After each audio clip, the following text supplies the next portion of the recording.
Greetings and welcome to the West Park Baptist Church. We want to invite you to join us on this daily devotional that's Bible through the year in 1 year, and also Sitz Im Leben. Tonight we are in Genesis, the 43rd chapter through the 45th chapter. This is intended to be a short meditation, and therefore I will not take the time to read all three of these chapters, but I will give a word of summary. Some of us are familiar with the story of Joseph, how he was betrayed by his brothers. He was sold into slavery, how he was given a position in the captain's house, how the captain's wife became full of lust and attacked him and falsely accused him, how he became imprisoned, how he became known for being an interpreter of dreams, how that ability found him favor with the ruler, and how he became the ruler of all of Egypt. How God gave him a dream of a soon coming famine, and how he was able to use that dream to rescue Egypt from danger. The dream dictated that there would be 7 years of plenty, and then there will be 7 years of famine. Joseph used that knowledge to help the country save during the good times, so that when the challenging times came, they were able to withstand the 7 years of severe famine because they had food saved up from the good years. I would suggest to you that there is a principle and a law there that lets you know that God is a fair warning God, and that when trouble comes, God always gives you provision, preparation, protection, and enough knowledge to weather the storm, if you would but listen and obey, meaning obey to do the thing that God tells you to do. Joseph did that thing and was able to save the country. There comes a time when his brothers, the very brothers who betrayed him, came looking for food. Joseph, even though he was overwhelmed with emotion, could not reveal his identity to them just yet. But he had a brother, one brother that was a little closer to him than the others, who shared some lineage that the others did not share, and he could not let that brother go. And so he bid them to go back home to Canaan and to gather their father, his father, and all of their belongings and come to Egypt, which they did. On their way back home, they discovered that they had been blessed, that the money that they brought for grain had been put back in their bags. Because they were deceitful and they were betrayers, they could not trust goodness. That's what happens when you have people who do certain things. They can never trust the goodness of God. They returned home, they gathered their father, they told him that Joseph is alive. The son that he thought was dead was alive. And they returned to Egypt. In the 43rd chapter, we know that Jacob did not want to send Benjamin, but when he sends Benjamin and Joseph dines with his brothers, it is Benjamin who Joseph demands stay as a, I'm going to call it, security deposit. And they go back and they retrieve Jacob and all of them. They return to see Joseph again, and Joseph at some point must disclose who he is. He can no longer hide behind this, I'm going to call it, false identity, or their being unaware of his identity. He revealed himself. He said, I am Joseph, and his first question was, is my father alive? Well, some of you know the story. They go, they get Joseph, or they get Jacob, and they are invited to return back to Egypt. I only want to read for tonight's purposes verses 25, 26, 27, and 28. The word says, so they went up out of Egypt and came to their father Jacob in the land of Canaan. And they told him, Joseph is still alive. He is even ruler over all of the land of Egypt. He was stunned. He could not believe them.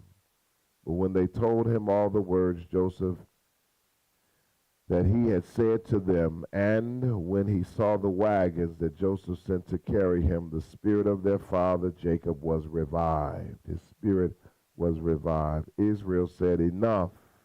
My son Joseph is still alive. I must go and see him before I die. This story is very interesting to me for personal reasons, especially based on the events of today. On today, we celebrated the homegoing of one of my cousins. Her name is Diane Bodie Gassaway. She was born April 6, 1938, and she went on to glory on last week, September 6, 2023. She was born about a year, almost to the date that my mother was born. And it was a great celebration. The pastor, Melvin Parker, preached. There were many testimonies, and I even gave a word of testimony as a representative of our family and as someone who cared. It was interesting because after the service, I felt the need to tarry. I just sat. I sat even after the funeral director had left the room. I sat. Part of the reason why I was sitting is because I was reflecting on life, its brevity, its purpose, its joys, its decisions. And as I sat there, a young lady appeared before me, and we decided to figure out who we were in the family train and what relationship we had with one another. And I revealed to her that it was my Uncle Theodore, who had married one of her aunts, who was a sister of one of the deceased. And that was at least one of our connections. I found out later that we had even deeper connections and older connections. But as we talked, and once she realized that I was Uncle Theodore's nephew, Uncle Theodore was a dear uncle to me. He grew up in my home. He was my mother's brother. My mother loved him, adored him. He was a part of our life. He was married to Rochelle, who was my aunt, and she lived in Detroit. Rochelle had two daughters, Michelle and April. Uncle Theodore is deceased. He has passed on. Aunt Rochelle has passed on. And unfortunately, at around 17 years old, Michelle disappeared, and no one that I know of has seen her since. Well, once this young lady who appeared before me realized that I was Uncle Theodore's nephew, she said, I've got something to show you. And she opened up her phone, and she had some pictures, and she turned and gave them to me. She said, I want you to tell me who this looks like. And she gave me a picture that to me appeared to be the spitting image of Uncle Theodore. And I said, that's Uncle Theodore. And she said, no, That's his grandson. And I said, wow, I never knew he had a grandson. And I was trying to figure it out quickly. She said, well, Michelle had a child. And I said, but Michelle disappeared at a young age. And she said, yes, but before she disappeared, she had a child. And that child was given over to adoption, or given up for adoption. And that child, as he grew older, sought out his biological family, and he reached out to, among other people, to me. And I tell him all the time that he is the spitting image of his grandfather. And I said, wow, and he certainly was. He certainly is. The same debonair, attention to grooming, the same sharp, well-defined looks of Uncle Theodore and his brother Leonard.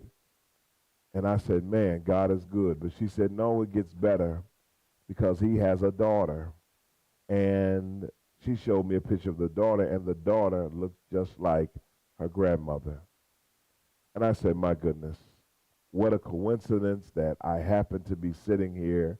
What a coincidence that we came by. In the busyness of our life, we get so busy. I get so busy that I'm constantly running to and fro, moving from one place to the next. And the moment that I took some time to just tarry, God blessed. What a mighty God we serve. And so I was able to be introduced, at least via photo, to my uncle's grandson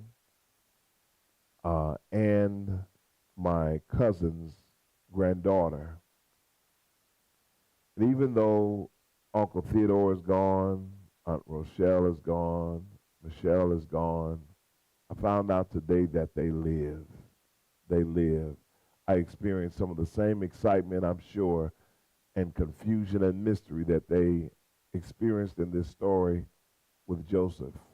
They thought he was dead, but he was, and he is alive. I want to thank God for life today. I want to thank God for the life of Diane Gassaway Bodie. I want to remember Shorty, Uncle Leon, and all those who've gone on. There's many who have gone on, but life remains good. And while we have it, we ought to cherish it. And every now and then, if we live long enough, God will show us some resurrection. I want to thank God for my Uncle Theodore, the presence that he was in my life, his calm demeanor, his great example, and just the love that he shared.